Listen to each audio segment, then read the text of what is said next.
ಸಾಮಾಜಿಕ ನ್ಯಾಯದಲ್ಲಿ ಬದ್ಧತೆ ಇಟ್ಕೊಂಡಿರ್ತಕ್ಕಂಥ ಪಕ್ಷ ಯಾವುದಾದ್ರೂ ಇದ್ರೆ ಅದು ಕಾಂಗ್ರೆಸ್ ಪಕ್ಷ ಮಾತ್ರ ಅಂತಕ್ಕಂಥ ಮಾತುಗಳನ್ನ ಈ ಸಂದರ್ಭದಲ್ಲಿ ಹೇಳಲಿಕ್ಕೆ ಬಯಸ್ತಾ ಇದ್ದೇನೆ. ಅದರಿಂದ ಸಾಮಾಜಿಕ ನ್ಯಾಯ ಬಸವಣ್ಣವರು ಈ ನಾಡಿನಲ್ಲಿ ಹುಟ್ಟಿದಂಥವ್ರು, ಬಿಜಾಪುರದಲ್ಲಿ ಹುಟ್ಟಿದಂಥವ್ರು, ಅವರ ಕಾರ್ಯಕ್ಷೇತ್ರ ಬಸವ ಕಲ್ಯಾಣ. ನಾವು ಬಸವಣ್ಣವರ ಅನುಯಾಯಿ ಅಂತಕ್ಕಂಥ ಮಾತುಗಳನ್ನ ಹೇಳಲಿಕ್ಕೆ ಅತ್ಯಂತ ಹೆಮ್ಮೆ ಅನ್ನಿಸ್ತದೆ ಅಂತಕ್ಕಂಥ ಮಾತುಗಳನ್ನ ಈ ಸಂದರ್ಭದಲ್ಲಿ ಹೇಳಲಿಕ್ಕೆ ಬಯಸ್ತಾ ಇದ್ದಾರೆ. ಬಸವಣ್ಣನವರನ್ನ ಸಾಂಸ್ಕೃತಿಕ ನಾಯಕ ಅಂತ ಹೇಳಿ ನಾವು ಘೋಷಣೆಯನ್ನ ಮಾಡಿದ್ದೇವೆ. ಬಿಜೆಪಿಯವರು ಮಾಡಲಿಲ್ಲ.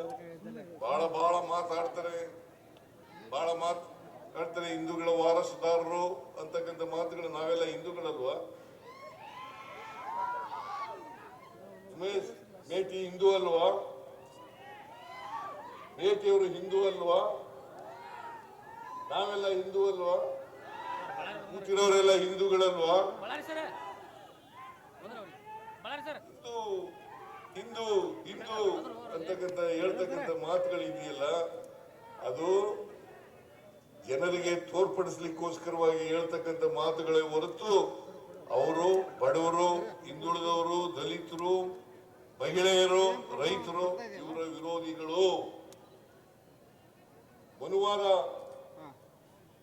ನಮ್ಮಲ್ಲಿ ನಂಬಿಕೆ ಇಟ್ಕೊಂಡಿರ್ತಕ್ಕಂಥ ಜನ ಮನುವಾದವನ್ನ ನಾವು ಪಾಲನೆ ಮಾಡಬೇಕು ಅಂತಂದ್ರೆ, ಮನುವಾದ ಏನ್ ಹೇಳ್ತದೆ ಅಂತಂದ್ರೆ, ಬಡವರು, ಮಹಿಳೆಯರು, ರೈತರು, ಹಿಂದುಳಿದವರು, ದಲಿತರು, ಅಲ್ಪಸಂಖ್ಯಾತರು ಇವರ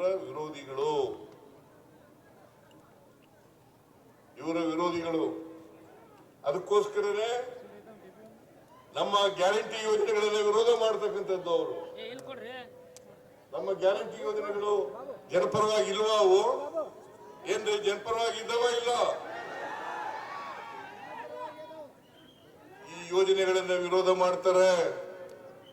ಕಾರಣ ಯಾಕಪ್ಪ ಅಂತಂದ್ರೆ, ಮಹಿಳೆಯರಿಗೆ ಸಾಮಾಜಿಕ ಶಕ್ತಿಯನ್ನು ಕೊಡ್ತಾ ಇದ್ದೀವಿ, ಆರ್ಥಿಕ ಶಕ್ತಿಯನ್ನು ಕೊಡ್ತಾ ಇದ್ದೀವಿ, ದಲಿತರಿಗೆ ಆರ್ಥಿಕ ಶಕ್ತಿಯನ್ನು ಕೊಡ್ತಾ ಇದ್ದೀವಿ, ಹಿಂದುಳಿದವರಿಗೆ ಆರ್ಥಿಕ ಶಕ್ತಿಯನ್ನು ಕೊಡ್ತಾ ಇದ್ದೀವಿ, ಸಾಮಾಜಿಕ ಶಕ್ತಿಯನ್ನು ಕೊಡ್ತಾ ಇದ್ದೀವಿ, ಅಲ್ಪಸಂಖ್ಯಾತರಿಗೆ ಸಾಮಾಜಿಕ ಶಕ್ತಿ. ಎಲ್ಲ ಜಾತಿ ಧರ್ಮದ ಜನ ಭೇದ ಭಾವ ಮಾಡದೇನೆ ಎಲ್ಲ ಪಕ್ಷದವರಿಗೂ ಕೂಡ ನಾವು ಈ ಗ್ಯಾರಂಟಿ ಯೋಜನೆಗಳನ್ನ ಕೊಡ್ತಾ ಇದ್ದೀವಿ. ಈಗ ಜಾತ್ಯತೀತವಾಗಿ ಕೊಡ್ತಾ ಇದ್ದೀವಿ. ಈಗ ಭಾರತೀಯ ಜನತಾ ಪಕ್ಷದವರು ಗ್ಯಾರಂಟಿ ಯೋಜನೆಗಳ ಫಲ ಪಡ್ಕೊತಾ ಇಲ್ವಾ? ಪಡ್ಕೊತಾ ಇದ್ದಾರಲ್ಲ? ಎಲ್ಲರಿಗೂ ಕೊಡ್ತೀವಿ. ಫೆಬ್ರವರಿವರೆಗೆ, ಈ ವರ್ಷದ ಫೆಬ್ರವರಿಗೆ 1,21,000ಕ್ಕೂ ಹೆಚ್ಚು ಕೋಟಿ ರೂಪಾಯಿಗಳನ್ನ ಖರ್ಚು ಮಾಡಿದ್ದೇವೆ. 1,21,000ಕ್ಕೂ ಹೆಚ್ಚು ಕೋಟಿ ರೂಪಾಯಿಗಳನ್ನ ಗ್ಯಾರಂಟಿ ಯೋಜನೆಗಳಿಗೆ ಕೊಟ್ಟಿದ್ದೇವೆ. ನಾವು ನುಡಿದಂತೆ ನಡೆದಿರುವ ಬಿಜೆಪಿಯವರು ಅಧಿಕಾರದಲ್ಲಿ 4 ವರ್ಷ ಇದ್ರು. 4 ವರ್ಷದಲ್ಲಿ ಏನ್ ಮಾಡಿದರೆ ಹೇಳಿ ನೋಡೋಣ. ಏನ್ ಮಾಡಿದರೆ ಹೇಳಿ ನೋಡೋಣ. 4 ವರ್ಷ ಅಧಿಕಾರದಲ್ಲಿ ಇದ್ರು. ಏನಾದ್ರು ಅಭಿವೃದ್ಧಿ ಕೆಲಸಗಳು ಮಾಡಿದ್ರ? ಓದಿ ಮೆಡಿಕಲ್ ಕಾಲೇಜ್ ಕೊಟ್ರ?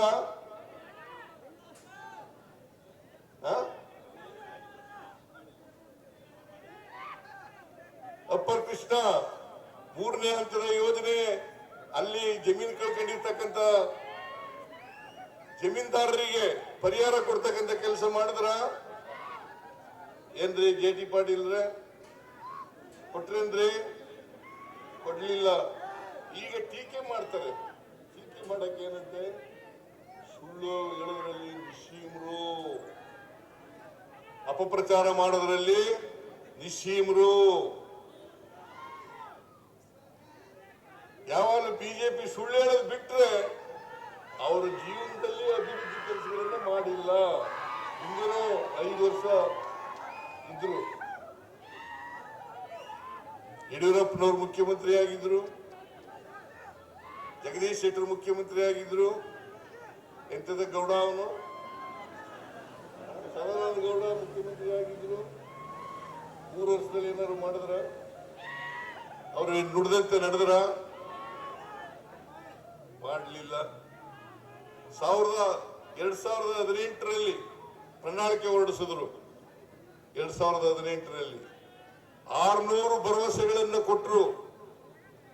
600 ಭರವಸೆಗಳನ್ನು ಕೊಟ್ಟರು. 600 ಭರವಸೆಗಳಲ್ಲಿ 10% ಕೂಡ ಜಾರಿ ಮಾಡಲಿಕ್ಕೆ ಹೋಗಲಿಲ್ಲ. 10% ಕೂಡ ಜಾರಿ ಮಾಡಲಿಲ್ಲ. ಅವ್ರಿಗೆ ವೋಟ್ ಹಾಕ್ಬೇಕಾ? ಅವ್ರಿಗೆ ವೋಟ್ ಹಾಕ್ಬೇಕಾ? ನೀವೇ ಹೇಳಿ. 4 ವರ್ಷ ಅಧಿಕಾರದಲ್ಲಿದ್ದಾಗ ಮೆಡಿಕಲ್ ಕಾಲೇಜ್ ಯಾಕೆ ಮಾಡಲಿಲ್ಲ? ನಾನು 2016-17 ಘೋಷಣೆ ಮಾಡಿದ್ದೆ. ಈ ಘೋಷಣೆ ಮಾಡಲಿಕ್ಕೆ HY ಮೇಟಿ ಅವರು ಕಾರಣ.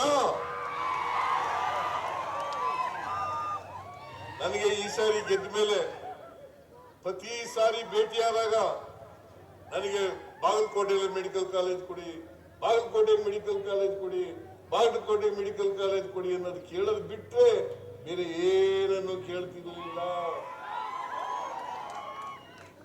ಎಷ್ಟೇ ಕಷ್ಟ ಆದ್ರೂ ಕೂಡ ಈ ವರ್ಷ ಘೋಷಣೆ ಮಾಡಿದೆ.